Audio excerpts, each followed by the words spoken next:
BJP के साथ गठबंधन कर 2 लोकसभा सीटें जीते जयंत चौधरी अब भाजपा के लिए ही सिरदर्द बन गए हैं। उन्होंने कुछ ऐसा निर्णय लिया है जो बीजेपी के लिए चिंता का विषय बन गया है। दिल्ली में बैठे अमित शाह और लखनऊ में बैठे सीएम योगी भी टेंशन में हैं। आखिर जयंत के इस पैंतरे का जवाब कैसे दिया जाए? कहा जा रहा है कि जयंत के निर्णय से भाजपा को नुकसान हो सकता है। जयंत के इस निर्णय के बारे में हम आपको जानकारी देंगे, लेकिन उससे पहले यूपी भाजपा में जारी मंथन पर चर्चा कर लेते हैं। दरअसल 5 दिनों के लंबे प्रवास के बाद डिप्टी सीएम केशव प्रसाद मौर्य दिल्ली से गुरुवार को लखनऊ पहुंचे। चर्चा है केशव की भाजपा संगठन में वापसी हो सकती है। भाजपा पिछड़ा कार्ड खेलते हुए उन्हें फिर से प्रदेश की कमान सौंप सकती है। भाजपा का यह निर्णय जयंत चौधरी के उसी निर्णय के कार्ड के तौर पर भी देखा जा सकता है। दरअसल पश्चिम यूपी में अपनी जमीन को फिर से मजबूत होते देख राष्ट्रीय लोकदल का निशाना पूर्वांचल और बुंदेलखंड पर है। रालोद इन क्षेत्रों में अपने संगठन को और धार देने जा रहा है।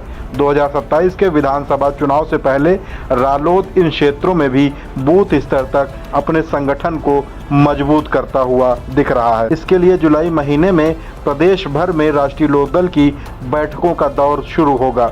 रालोद के राष्ट्रीय संगठन महासचिव त्रिलोक त्यागी के मुताबिक इसकी शुरुआत कार्यकर्ता सम्मेलन से होगी। लखनऊ में अगले महीने प्रदेश भर के कार्यकर्ताओं का सम्मेलन आयोजित किया जाएगा।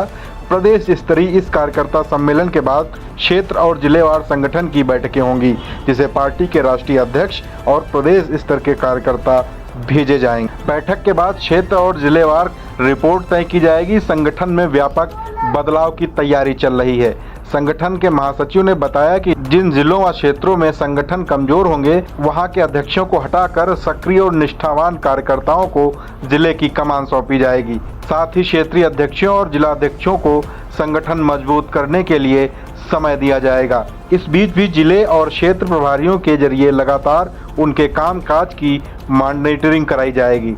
जरूरत पड़ी तो क्षेत्रवार प्रशिक्षण शिविर का भी आयोजन होगा।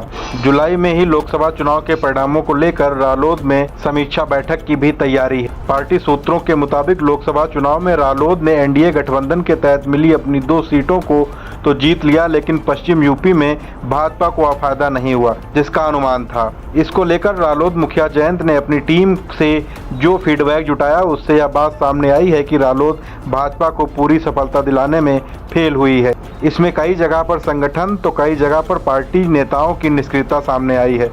माना जा रहा है कि समीक्षा बैठक के बाद पश्चिम यूपी के संगठन में भी बड़े पैमाने पर बदलाव हो सकता है। यही कारण है कि जयंत की पार्टी अगर पश्चिम यूपी के साथ बुंदेलखंड और पूर्वांचल में मजबूत होती है तो एनडीए गठबंधन में उसकी भागीदारी भी बड़ी होगी।